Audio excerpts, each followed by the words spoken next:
हम करने जा रहे हैं नेक्स्ट क्वेश्चन, ठीक है ना, जो कि किसका हमारे पास CBSE 24 का है, ठीक है ना।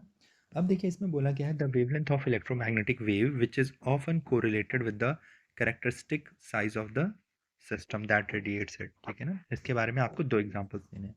तो भाई सिंपल सी बात है, आप इसको देखिए कैसे करके लिख सकते हैं। तो सबसे पहले इसका आंसर हम देखते हैं। तो जो इसका आंसर होगा तो समझना इस चीज़ को कि अगर आपके पास एक न्यूक्लियस है ना, तो जो भी आपकी न्यूक्लियस वाली एक्टिविटी होती है ना, तो उसमें आपकी जो एनर्जी जो देखने को मिलती है ना, आप समझना मेगा इलेक्ट्रॉन वोल्ट, मतलब मेगा इलेक्ट्रॉन वोल्ट के लेवल की होती है, ठीक है ना। अगर आप इसे मान लेते हैं जो भी इसका फोटो निकलेगा उसकी एनर्जी कितनी होती है, मेगा इलेक्ट्रॉन वोल्ट की होती है, ठीक है। तब आप समझो कि अगर आप इसे E⁻² किससे कन्वर्ट कर सकते हैं, Hc/λ से। तो आपने देखिए यहाँ पे मेगा इलेक्ट्रॉन वोल्ट रखा है, तो उसी के करस्पॉन्डिंग आपको यहाँ पे लैम्डा देखने को मिलेगा, ठीक है ना। तो ये कौन सा वाला फॉर्मूला फिनोमेना होगा, न्यूक्लियर फिनोमेना, ठीक है ना, न्यूक्लियर फिनोमेना के केस में, ठीक है।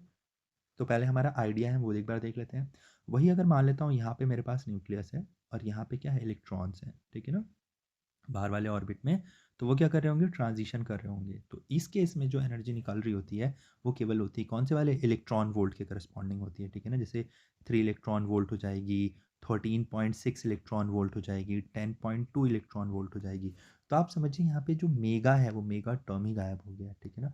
तो यहाँ पे अगर आप E⁻⁴ से अगर आप अगेन रिलेट करेंगे, तो आपको जो वेवलेंथ का जो डिफरेंस होगा, जैसे अगर मैं यहाँ पे लैम्डा की वैल्यू लिख दूँ कितनी, Hc/E, ठीक है। और यहाँ पे अगर मैं लिखता हूँ फिर से यहाँ पे, तो ये भी कितना हो जाएगा, Hc/E।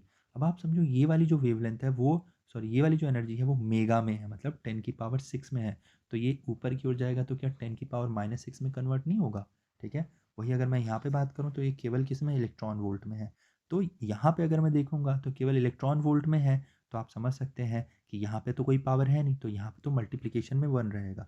मतलब कि जो न्यूक्लियस से जो वेवलेंथ निकलेगी ना, उसका जो उसका जो ऑर्डर होगा ना, आप अगर कंपेयर करें इस इलेक्ट्रॉनिक सिस्टम वाले मॉडल से, तो उसके करस्पॉन्डिंग में 10⁻⁻⁶ टाइम्स होगा, ठीक है ना। तो ये दो अलग अलग आप एग्जाम्पल साइट कर सकते हैं, ठीक है ना, जैसा इन्होंने बोल रखा है, कैरेक्टरिस्टिक साइज की बात करी है ना, ऑफ द सिस्टम।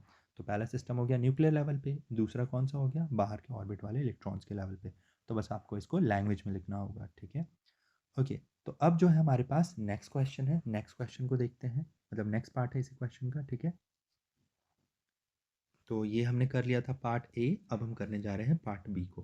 तो पार्ट बी में अगर देखो ना, तो पार्ट बी में यहाँ पे समझना बोल रहा है क्या, कि optical and radio telescopes are built on ground, ठीक है ना, but the x ray astronomy is possible only from satellite orbiting in the earth. तो देखो बच्चों, इसके साथ क्या इशू है ना, कि जो एक्सरेज होती है ना, उनको अर्थ का एटमोसफेयर जो है एब्जॉर्ब कर लेता है, ठीक है ना। उसको क्या कर लेता है, एक्सरेज को वो एब्जॉर्ब कर लेता है, तो वो ग्राउंड पे तो पहुंच ही नहीं पाती। तो इसलिए हम इसका यूज़ नहीं कर पाते हैं, ठीक है ना। जबकि जो आपके पास ये जो ऑप्टिकल है, मतलब विजिबल रेज आपके पास आराम से ग्राउंड पे पहुंच जाती हैं, ठीक है। तो इसीलिए हम क्या करते हैं, जो भी हमारे पास एक्सरे से जो भी हम डाटा डिटेक्ट कर सकते हैं, उसके लिए जो भी हमारे पास टेलीस्कोप होगा, उसको हम कहाँ पे लगाते हैं, हम अर्थ के चारों तरफ ऐसे करके यूँ सैटेलाइट की तरह उसको पोजीशन करते हैं, ठीक है। अगर आपको किसी एक का नाम पता हो तो कमेंट में ज़रूर मेंशन करना, ठीक है। थैंक यू बच्चों।